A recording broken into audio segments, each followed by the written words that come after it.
Good morning. Continuing with the TE series, today our topic is surgical considerations and assessment in non-transplant surgery in CHF.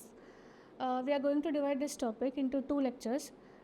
In first lecture today, we'll be basically looking at the basic pathophysiology in CHF and the echocardiographic assessment. And in the second part of this series, we'll be focusing on mechanical circulatory devices. So first, coming to impact of CHF on population. What is congestive heart failure?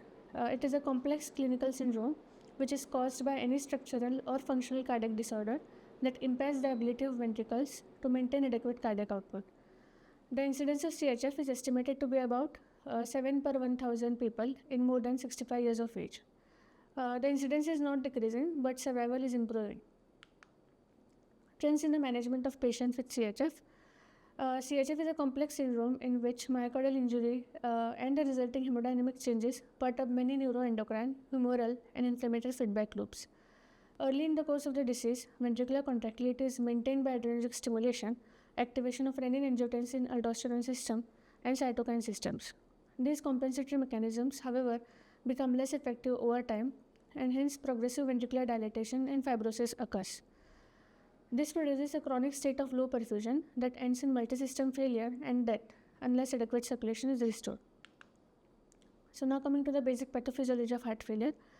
Poor ventricular function or myocardial damage like an MI or cardiomyopathy will lead to decreased stroke volume and cardiac output, which will activate the neurohormonal response, which subsequently leads to activation of sympathetic nervous system, renin-angiotensin aldosterone system, and the cytokine systems, which give rise to increased sympathetic tone and secretion of mediators like angiotensin 2 and endothelins, and also increased vasopressin and aldosterone give rise to sodium and water retention, which further cause ventricular remodeling, increase the stress on the ventricular wall, and cause worsening of the ventricular function. Strategies for treating end-stage CHF basically aim to improve the quality of life, limit disease progression, and prolong life. Medical therapies like ACE inhibitors, beta blockers, diuretics, inotropic agents, and antiarrhythmics are the usual standard of care management for CHF. Sometimes these measures are inadequate, and surgery is the only effective intervention.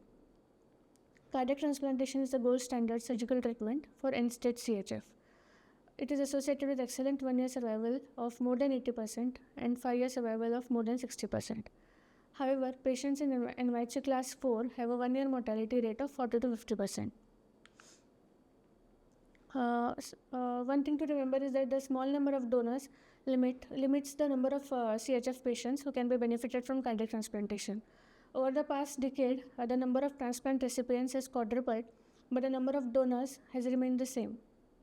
So this mismatch between the growing number of transplant candidates and the limited number of donors has led to increasing use of alternative advanced surgical therapies intended to unload the failing heart and allow myocardial reverse remodeling and recovery. The various procedures which include wired implantation, ventricular remodeling procedures in conjunction with revascularization and mitral valvuloplasty, newer procedures to reduce the ventricular dilatation, and total artificial heart implantation. Now coming to issues addressed by intraoperative echocardiography in patients undergoing procedures for CHF. Our first aim would be to determine the etiology and mechanism of CHF. Advanced CHF is caused by a variety of diseases that affect the myocardium. Main cause of end-stage CHF are basically the cardiomyopathies, which include dilated cardiomyopathy or hypertrophic or restrictive cardiomyopathy. As we have already seen in the previous lectures, intraoperative echocardiography is an important diagnostic tool due to its unique ability to evaluate the cardiac morphology and function and to differentiate between various types of cardiomyopathies. Secondly, we should focus on the left and right ventricular functions. Dilated cardiomyopathy, as we have already seen, is characterized by dilatation of both the ventricular and atrial chambers and systolic heart failure. Both M-mode and 2D echocardiography can be used for evaluation of LV systolic function. M-mode can be used for getting the ventricular dimensions, wall thickness, and fractional shortening, and EF calculation. 2D echocardiography provides both qualitative and quantitative evaluation of systolic ventricular function. The various views, TE views, which are used to assess the systolic function include mid-esophageal 4-chamber, 2-chamber, long axis views, and transgastric views at the basal, mid-papillary, and apical levels, and transgastric long axis views for global and regional ventricular function. 2D quantitative measures of LV systolic function include ventricular dimensions, ventricular volume, stroke volume, cardiac output, EF, and regional wall motion abnormalities. Cardiac output can be calculated by the following formula: 0.785 into LVOT diameter square into LVOT VTI into heart rate. LVOT diameter can be assessed from the mid-esophageal aortic valve long axis view, and LVOT VTI is measured in the transgastric long axis view. Intraoperative echocardiography is helpful in determining the cardiac output even with a PAC in C2, as in some cases of cardiomyopathy, there is presence of TR because the pulmonary hypertension and RV dysfunction, which renders thermodilution technique inaccurate. Patients with end-stage CHF may also present with coexisting pathologies such as LV aneurysm. LV aneurysm is the final expression of transmural infarct expansion and is often accompanied by anterior infarction in the area of distribution of LAD. Another important thing to remember in end-stage CHF patients is thrombi can be associated, especially at the LV apex in the left atrial appendage, which need to be visualized, and the handling of the heart should be careful. Evaluation of RV systolic function is also important. Pre-existing pathologies in RV such as any ischemia, infarction, cardiomyopathies, pulmonary hypertension are major risk factors for RV failure. Sometimes RV dysfunction becomes apparent only when there is sudden increase in the venous return with improvement in the LV function. And with certain conditions like cardiomyopathy, there is increase in the systolic interdependence and ventricular interaction, making RV systolic performance more dependent on the LV to generate pressure. In these cases, sudden unloading of the LV can further depress the RV function. The standard 2D TE views which are used to evaluate the RV function are mid-esophageal 4-chamber, mid-esophageal RV inflow-outflow, transgastric mid-short axis, and transgastric RV inflow views. Signs of RV dysfunction include hypokinesis or akinesis of the RV free wall and RV dilatation caused by volume or pressure overload. Normally, the RV end diastolic area is about less than 60% of the LV end diastolic area, and with dilatation, RV changes its shape from triangular to more globular with enlargement of the RVOT and flattening of the bulge in the interventricular septum from right to left. With RV pressure overload, the maximum septal shift from right to left is noted at the end systole, whereas with RV volume overload, it is associated with maximum reversed septal curvature in mid-diastole. And as the RV dilatation becomes moderate to severe, RV replaces the LV in forming the cardiac apex, and RV end diastolic area may become equal or even exceed that of the LV.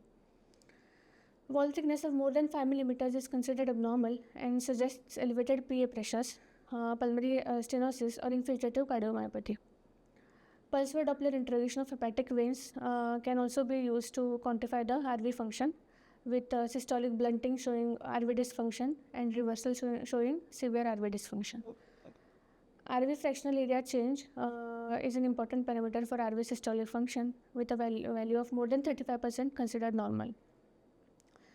Tricuspid annular plane systolic excursion (TAPSE) less than 20 mm also indicates RV dysfunction. Pulse wave Doppler of lateral tricuspid annulus is also analogous to TAPSE, except that velocity is measured as compared to displacement of the tricuspid annulus, and a value of less than 10 centimeters per second correlates with decreased RV EF. PA pressure estimates remain one of the important quantitative measures of RV systolic function. As RV dysfunction progresses, dilatation of the tricuspid valve annulus occurs, causing varying degrees of TR. Pulmonary artery systolic pressure or the RVSP can be calculated by the following formula: 4 TR jet velocity square plus the right atrial pressure of the CVB. Right ventricular stroke volume and cardiac output can be measured directly by imaging the RVOT and PA in the upper esophageal aortic arch short axis view. Similarly, RV stroke volume can be calculated by the formula 0.785 into PA diameter square into PA VTI. Growing evidence suggests that both systolic and diastolic dysfunction play important roles in clinical presentation and prognosis. Patients with cardiomyopathy may report symptoms despite of normal EF due to diastolic heart failure. Diastole, as we already know, is a time interval between the aortic valve closure and the mitral valve closure and is divided into 4 phases. That is isolimbic relaxation, the early filling phase, the late filling phase of diastasis, and the atrial contraction. Parameters of diastolic function include ventricular relaxation, myocardial compliance, and chamber compliance. Ventricular relaxation can be gauged by isolimbic relaxation time, rate of pressure decline, that is dP by dt, and time constant of relaxation. Myocardial compliance is a change in volume by pressure, and chamber compliance is assessed by measuring the early diastolic LV filling, the deceleration time, late diastolic LV filling, and S and D waves of the pulmonary venous flow. We have already seen the assessment of diastolic dysfunction in the previous lectures. Just an overview of the diastolic dysfunction. Diastolic dysfunction is divided into 3 grades, grade 1, grade 2, and grade 3. Grade 1 is impaired relaxation, grade 2 is pseudonormalization, and grade 3 is restrictive pattern. Normal diastolic function is characterized by E by A ratio of more than equal to 0.8, the E prime of more than equal to 8 cm per second, and E by E prime ratio of less than 8. Grade 1, which is impaired relaxation, in this the A wave becomes more prominent as compared to E wave, giving rise to E by A ratio of less than 0.8, E prime of less than 8 cm per second, and E by E prime becomes less than 8. In grade 2, it is pseudonormalization. All the parameters here normalize again because of increase in the LA pressure. And grade 3 is restrictive pattern, which is characterized by E by A ratio of more than equal to 2, E prime much less than 8 cm per second, and E by E prime of more than 15. Then is assessment of coexisting secondary pathologies. MR is frequently encountered in CHF as a consequence of dilated cardiomyopathy due to mitral annular dilatation and papillary muscle dysfunction.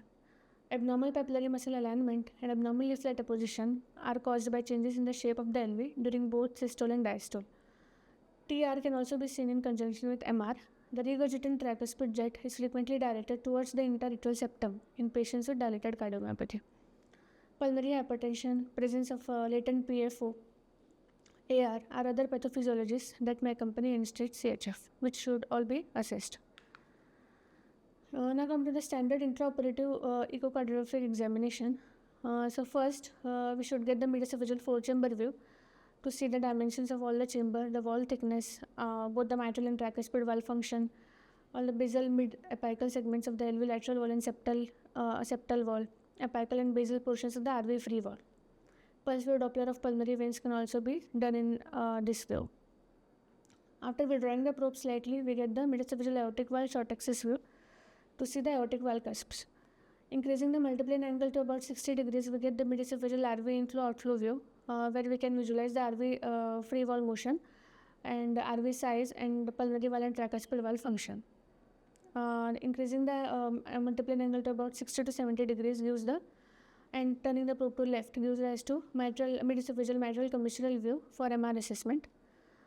And then again increase the multiplane angle to 90 degrees, we get the mediastinal 2-chamber view to see the basal, mid and apical segments of the LV anterior and inferior walls and the LA appendage for any clot. Mediastinal aortic valve long axis view at 120 degrees to see the alveolar and aortic valve. And bicaval view at 90 degrees after turning the probe to right is used to see the tricuspid valve and the presence of any PFO. Transgastric basal and mid-papillary views for mitral valve assessment and regional wall motion abnormalities. Transgastric 2-chamber view for LV anterior and posterior walls, mitral valve and LA appendage. Transgastric long axis view to see the aortic valve in line with the pulse wave Doppler assessment for gradients. Transgastric RV inflow-outflow view, for RV diaphragmatic and free walls, tricuspid valve and RA dimensions. Deep transgastric view to see the longitudinal view of the LV and aortic valve. And for aorta, you can turn the probe to see the descending aorta, short axis view, and then increase the multiplane angle to 90 degrees to see descending aorta, long axis view for any atheromas. And the ascending aorta and aortic arch can be viewed in the upper esophageal views. Now come to surgical procedure related issues. During the period before the CPB is initiated, intraoperative echocardiography should focus on the evaluation of RV function, severity of TR, potential need for any RV mechanical support, then the baseline LV function, potential sequelae of end-stage cardiomyopathy such as LV aneurysm, mural thrombi, MR, diastolic dysfunction, potential right to left shunting through the PFO, which may cause hypoxemia, presence of any other valvular lesions, and presence of aortic atheromas, which might necessitate change in the cannulation strategy and myocardial protection. At the time of separation from CPB, echocardiography is used in guiding adequate de-airing. It is also useful to establish a comprehensive baseline study for future comparison and to assess the LV and RV filling pressures, relative valve function, quality of valve repair, and presence of any intracardiac shunts. Given the importance of RV function in the outcome, it is very important to assess the RV function in terms of RV fractional area change, RV dP by dt, severity of TR. These parameters will dictate the management in the event of RV dysfunction in the postoperative period. Complications of surgical procedures for CHF. The most common complication is RV dysfunction.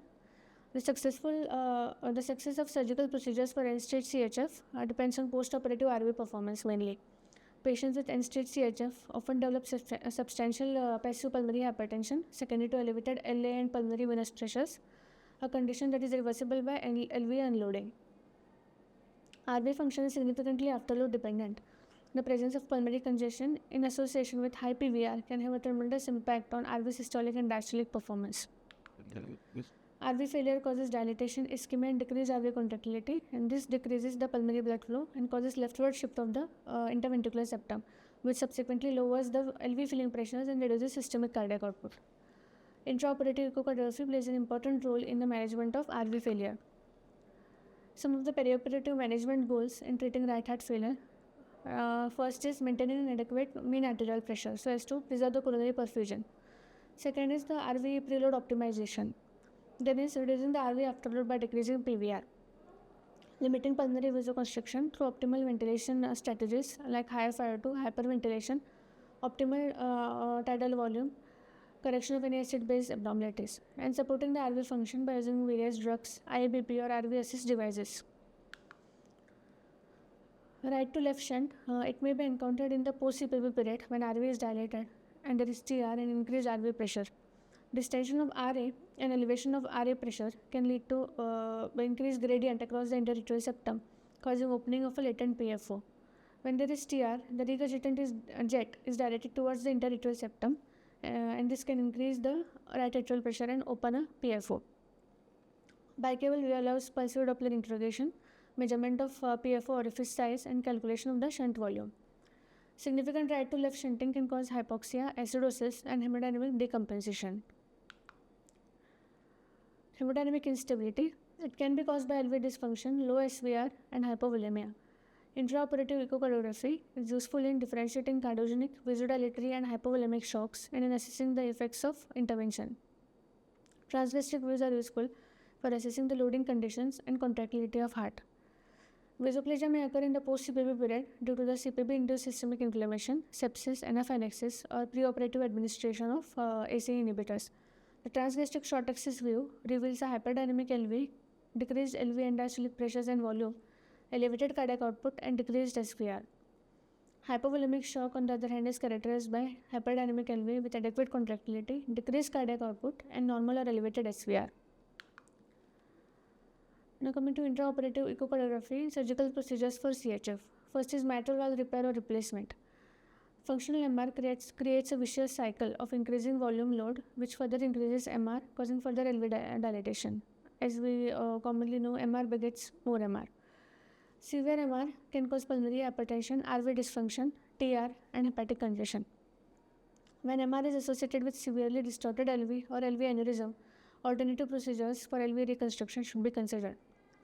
Intraoperative findings also, along with the direct examination of valve helps the surgical team to decide among annuloplasty, reconstruction, or replacement of the mitral valve.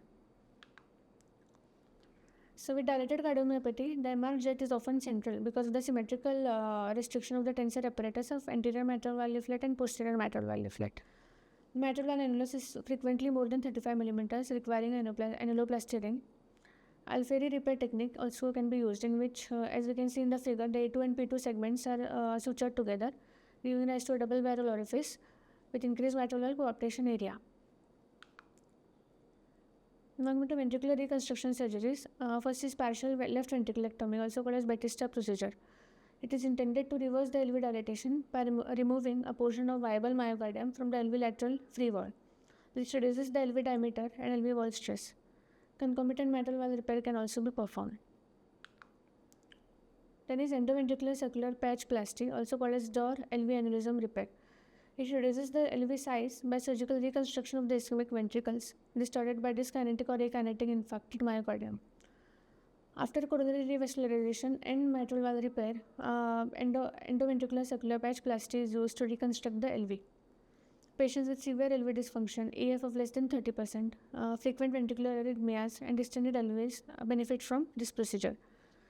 It has been shown to improve the myocardial ischemia by myocardial revascularization, to diminish ventricular volume, to restore the LV to a more physiologic shape, and to further decrease the LV EDP. Improvement in NYHA status has been observed, along with reduction in the incidence of ventricular arrhythmias. Intraoperative examination should focus on evaluating the LV volume and function, severity of MR and viability issues, presence of RV dysfunction, TR, and pulmonary hypertension, and any apical thrombus. Then coming to ventricular constraint techniques, these are designed to unload the heart and promote reverse ventricular remodeling. Acon core cap, which is used for external splinting of the heart, is a mesh-like implantable cardiac support device that is positioned around the heart. Its purpose is to stop the myocardial remodeling process by reducing the LV wall stress and myocyte overstretching, which are the chief components of post-infarction progressive LV dilatation and contractile dysfunction. The mesh-like material which is used in core cap has a unique bidirectional compliance that allows the device to conform to the ellipsoidal surface of the heart. When the device is fit snugly, it produces immediate reduction in the circumference of the heart and wall stress. The next device is myosplint for internal splinting of the heart. It is another myocardial restraint device that uses transventricular splints and epicardial pads to constrain the ventricle at the upper, that's basal, mid, and apical ventricular levels.